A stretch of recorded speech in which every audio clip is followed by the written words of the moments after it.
अस्सलाम वालेकुम स्टूडेंट जैसे कि आप लोगों को पता है कि आजकल हम चैप्टर नंबर 6 के न्यूमेरिकल्स कर रहे हैं। इससे पहले आप लोगों को इक्विलिब्रियम कांस्टेंट केसेस से रिलेटेड न्यूमेरिकल करवा रहे थे, अब हमने कंप्लीट कर लिए हैं। आज हम सॉल्युबिलिटी प्रोडक्ट से रिलेटेड न्यूमेरिकल जो है वो स्टार्ट कर रहे हैं। तो आप लोगों की तवज्जो यहाँ होनी चाहिए ताकि बात समझ में आ जाए। तवज्जो से बात समझने वाली है। हम देखते हैं कि आज सवाल क्या हमारे पास। स्टूडेंट सवाल हमारे पास ये है कि solubility of silver chloride is 1.4 (x⁻³ ग्राम पर डेसीमीटर क्यूब। ये सॉल्युबिलिटी दी हुई है सिल्वर क्लोराइड की।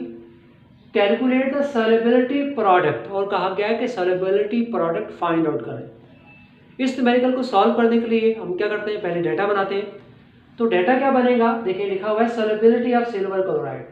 ठीक है, हम यहाँ लिख देते हैं। हम क्या लिखते हैं कि सॉल्युबिलिटी ऑफ सिल्वर क्लोराइड कितनी है, 1.4 (x⁻³ ग्राम पर डेसीमीटर क्यूब। ठीक है, और हमें क्या फाइंड करना है, KSP solubility product of silver chloride, ये क्वेश्चन मार्क। तो स्टूडेंट ये तरीकाकार है, हम इसका डाटा बना लेते हैं। ये डाटा बनाने का तरीकाकार है। उसके बाद हम फर्दर सॉल्यूशन पर जाते हैं। तो देखिए हमें क्या दिया हुआ है, सॉल्युबिलिटी दी हुई है और हमने सॉल्युबिलिटी प्रोडक्ट फाइंड आउट करना है। ये टॉपिक ज़ाहिर है कि आप पढ़कर आए हैं, इसके अंदर चैप्टर के अंदर आपको इसके बारे में पता है कि सॉल्युबिलिटी प्रोडक्ट होता क्या है। मैं थोड़ा सा आपको आइडिया देता हूँ।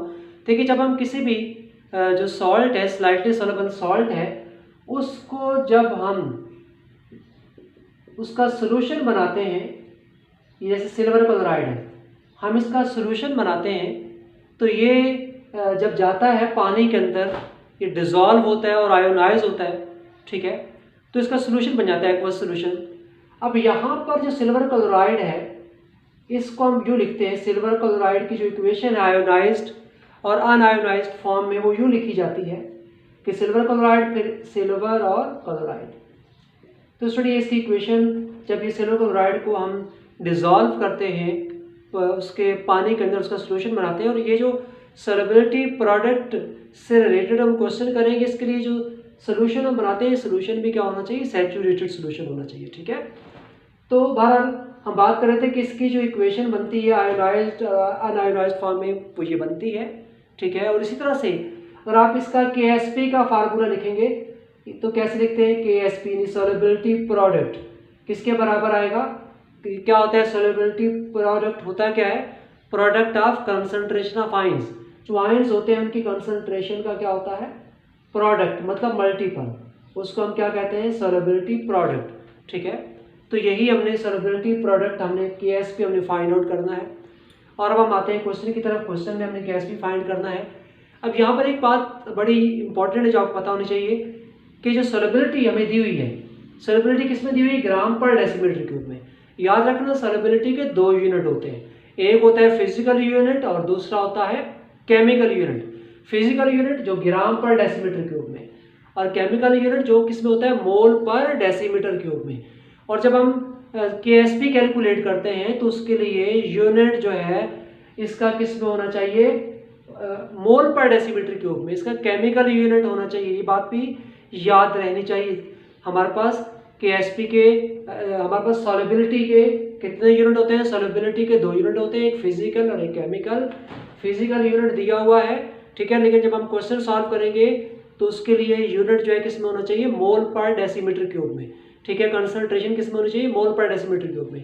हम फर्दर सोल्यूशन पर आते हैं। सोल्यूशन स्टार्ट करते हैं, सॉल्युबिलिटी ऑफ सिल्वर क्लोराइड हम मोल पर डेसीमीटर क्यूब में कन्वर्ट करते हैं। ग्राम को मोल में कैसे कन्वर्ट करते हैं, ये बात आपको पता है, आप जानते हैं क्या करेंगे, आप पता है कि ग्राम मास को किस में कन्वर्ट कर देंगे, मोलर मास। ठीक है, सिल्वर क्लोराइड का मोलर मास कितना होता है, 143.5, इससे डिवाइड कर देंगे। जब ग्राम मास को मोलर मास से डिवाइड कर देंगे, डिवाइड कर देने के बाद देखें क्या आ जाएगा, 9.8 (x⁻⁻6 मोल पर डेसीमीटर क्यूब।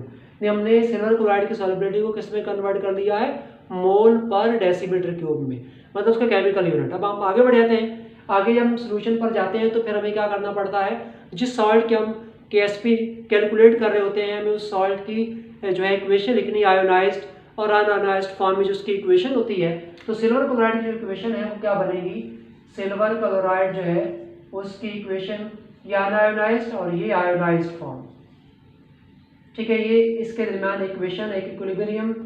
देखिए ये इक्वेशन बनाने के बाद अब हमें पता है कि सिल्वर क्लोराइड की सॉल्युबिलिटी कितनी है, 9.8 एक्सपोनेंट -6 मोल पर डेसीमीटर क्यूब।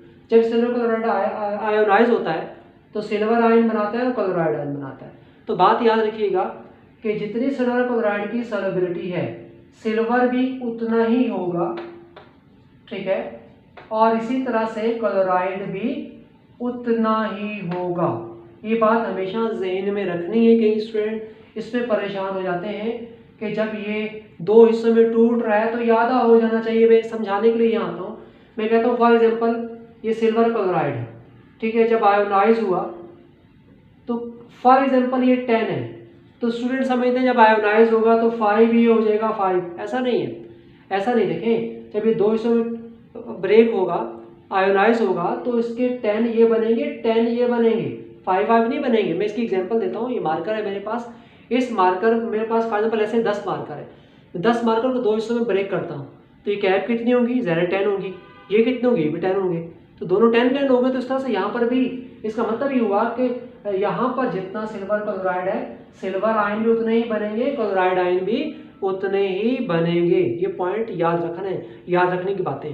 पहली बात तो ये है कि यूनिट जो है वो फिजिकल अगर है तो उसको केमिकल में कन्वर्ट करना है, और अगर ऑलरेडी ये मोल पर डेसीमीटर क्यूब में होता तो फिर हमें ये वाला काम नहीं करना पड़ता, ठीक है। हमने क्यों किया है, चूंकि ये किस में दिया हुआ है, ग्राम पर डेसीमीटर क्यूब में, ठीक है। हमें किस में कन्वर्ट करना है, मोल, तो हमने मोल में कन्वर्ट किया इसको, मोल पर डेसीमीटर क्यूब में, ठीक है। अब आगे बढ़ जाते हैं। आगे आपको ये पॉइंट भी याद रखना जो मैंने बताया है कि जितने यहाँ पर कंसंट्रेशन है इतने ही सिल्वर होंगे, इतने ही क्लोराइड होंगे।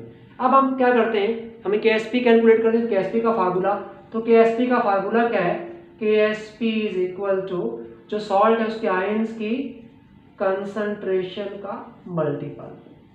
अब यहाँ पर सिल्वर की कंसंट्रेशन पता है हमें कितनी है, वैल्यूज पुट कर देते हैं, 9.8 एक्सपोनेंट -6। क्लोराइड कंसंट्रेशन कितनी है, 9.8 एक्सपोनेंट -6, ठीक है। दोनों को क्या कर देते हैं, मल्टीप्लाई कर देते हैं, तो क्या आ जाएगा, 9.6 एक्सपोनेंट -11 मोल स्क्वायर DM6। तो स्टूडेंट ये हमारे पास क्या आ गया, KSP आ गई किसकी, सिल्वर क्लोराइड की। इस तरह से हम इसको कैलकुलेट कर लेते हैं। अच्छा यहाँ पर मोल स्क्वायर DM6 कैसे आ गया भाई, देखिए इसका यूनिट क्या है, मोल पर डेसीमीटर क्यूब। ये क्या है, मोल पर डेसीमीटर क्यूब। जब दोनों को मल्टीप्लाई कर देते हैं, यानी कि इसका यूनिट हमने कहा क्या है, मोल पर डेसीमीटर क्यूब, और ये कितना है, ये भी मोल पर डेसीमीटर क्यूब। मोल और मोल क्या होगा, मोल स्क्वायर, ये दोनों मल्टीप्लाई कर DM डेसीमीटर क्यूब 6, तो इस तरह से इसका यूनिट आएगा मोल स्क्वायर DM6, ठीक है। तो इस तरह से हम KSP कैलकुलेट कर देते हैं। अब इस तरह से इससे रिलेटेड एक सवाल अपने और करना है। अगर आपको ये समझ में आ गया है तो इंशाल्लाह वो फौरन समझ में आ जाएगा, वो भी इससे मिलता जुलता सवाल है। आ जाए यहाँ पर इस सवाल पर। सवाल देखते हैं क्या है, सॉल्युबिलिटी ऑफ मैग्नीशियम हाइड्रोक्साइड 0.00764 ग्राम पर डेसीमीटर क्यूब, ठीक है। और हमने KSP फाइंड करनी है, बिल्कुल वैसी डाटा बनेगा। क्या बनेगा, सॉल्युबिलिटी ऑफ मैग्नीशियम हाइड्रोक्साइड ये दी हुई है, ठीक है। KSP हमने फाइंड करनी, क्वेश्चन मार्क आ जाएगा, ये हम डाटा बना लेंगे। उसके बाद फिर एक बात आपको फौरन याद आनी चाहिए कि किस में दिया हुआ है, ग्राम पर डेसीमीटर क्यूब में। किस में होना चाहिए, मोल पर डेसीमीटर क्यूब में। कन्वर्ट करते हैं, कैसे करेंगे, सोल्यूशन पर आ जाते हैं, ठीक है। तो पहले हम कन्वर्ट कैसे करेंगे इसको, ग्राम मास को किस में कन्वर्ट करना है, मोल में। ग्राम को मोल में कन्वर्ट करना है तो किससे मल्टीप्लाई, किससे डिवाइड करेंगे, ग्राम मास को मोलर मास से। तो मैग्नीशियम हाइड्रोक्साइड का मोलर मास कितना होता है, 58, ठीक है। मोलर मास वगैरह कैलकुलेशन आप ज़रा पहले सीख चुके हैं तो अब दोबारा बताने की जरूरत नहीं है, या आपको आनी चाहिए। तो इसके मोलर मास से इसको डिवाइड कर देंगे तो हमारे पास क्या आ जाएगा, सॉल्युबिलिटी किस में आ जाएगी, मोल पर डेसीमीटर क्यूब में, ठीक है। उसके बाद आगे बढ़ जाते हैं। आगे बढ़कर फिर उसी सवाल की तरह हम क्या करेंगे, जिस सॉल्ट की बात की जा रही है उस सॉल्ट की इक्वेशन लिखेंगे आयोनाइज्ड और अनआयोनाइज्ड फॉर्म में। इक्वेशन लिख दी, इक्वेशन लिखने के बाद सॉल्युबिलिटी कितनी है, ये 1.317 10⁻⁻4 है। जब ये आयोनाइज होगा तो मैग्नीशियम कितना बनेगा, 1.317 एक्सपोनेंट -4। और OH कितना बनेगा, ये बात भी समझने की है। जितना मैग्नीशियम बन रहा है OH उसका डबल बन रहा है, तो 2 से मल्टीप्लाई करना पड़ेगा, एक्सपोनेंट -4। ठीक है, तो इस तरह से क्या होगा, ये 2 से मल्टीप्लाई करना पड़ेगा, क्योंकि जितना मैग्नीशियम बन रहा है OH उसका डबल बन रहा है। देखिए जब ये आयोनाइज होगा मैग्नीशियम बनेगा और OH के साथ ट्वाइस है, तो आयंस के क्या बनेंगे, 2 बनेंगे। इसके एक मैग्नीशियम हाइड्रोक्साइड से OH कितने बनेंगे, डबल बनेंगे। ठीक है, तो जितना ही कंसंट्रेशन है मैग्नीशियम तो उतने ही आएंगे मैग्नीशियम आयन, लेकिन जो है हाइड्रोक्सिल आयन क्या आएंगे, डबल। ठीक है, बात भी याद रखनी है। अब हम आ जाते हैं इसकी KSP कैलकुलेट करने का फार्मूला क्या बनेगा, फार्मूला है मैग्नीशियम आयंस, ठीक है, और उसके बाद OH आयंस। अब आप यहाँ पर एक और बात याद रखनी है कि अगर किसी भी आयंस के साथ कोएफिशिएंट मौजूद है, 2 है, 3 है, 4 है, कुछ भी है, तो वो क्या बन जाएगा, वो यहाँ पर आकर पावर बन जाएगा। ठीक है, OH की पावर 2 ये लिखनी पड़ेगी, बात याद रहे। अब हम क्या करेंगे, जस्ट वैल्यूज पुट कर देंगे। मैग्नीशियम की वैल्यू कितनी है, 1.317 एक्सपोनेंट -4। ठीक है, इसी तरह से इसको अगर हम 2 से मल्टीप्लाई कर देते हैं तो ये क्या बन जाएगा, 2.634 एक्सपोनेंट -4। ठीक है, अब हम क्या करेंगे, इसका स्क्वायर ले लेंगे और स्क्वायर लेके इसको इसके साथ क्या कर देंगे, मल्टीप्लाई कर देंगे। जब स्क्वायर लेकर मल्टीप्लाई कर देंगे तो KSP कितना आ जाएगा, ये आ जाएगा 9.1 एक्सपोनेंट -12। ठीक है, 12 मोल क्यूब DM9। ठीक है स्टूडेंट, तो इस तरह से हम KSP कैलकुलेट कर लेते हैं मैग्नीशियम हाइड्रोक्साइड का। ठीक है, इसमें भी क्या था, इस सवाल में भी हमें क्या दिया हुआ था, सॉल्युबिलिटी दी हुई थी, और क्या फाइंड करना था, KSP। बड़ा सिंपल है। अब हमने क्या किया, सबसे पहले ये बात याद रखनी है कि अगर सॉल्युबिलिटी हमें ग्राम में दी हो, यानी फिजिकल यूनिट दिया हो, तो उसको केमिकल में कन्वर्ट करना ज़रूरी है। हाँ, अगर सवाल ऐसा हो कि पहले से ही ये मोल पर डेसीमीटर क्यूब हो, तो फिर हमें कोई काम नहीं करना पड़ेगा, फिर ऑलरेडी मोल में है तो डायरेक्ट वैल्यूज पुट कर देंगे। ठीक है, ये बात याद रखनी है। फिर उसके बाद ये बात भी याद रखनी है कि जब आयोनाइज होता है तो यहाँ पर अगर कोई वैल्यू है तो उससे मल्टीप्लाई करना है इसको, और यहाँ पर इसको पावर भी बनाना है। ये वो बातें जो आपने याद रखनी है स्टूडेंट। अब आप इन क्वेश्चन की अच्छी तरह प्रैक्टिस करना ताकि आपको समझ में आ जाए।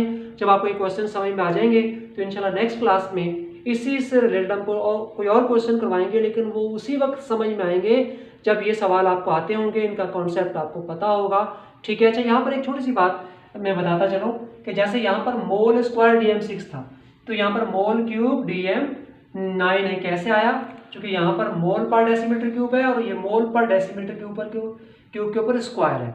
इसी वजह से जब आप इसको सॉल्व करेंगे तो ये बनेगा। ये यूनिट भी आपको पता होना चाहिए, क्योंकि यूनिट भी बहुत इंपॉर्टेंट है। ठीक है, तो स्टूडेंट ये तरीकाकार है।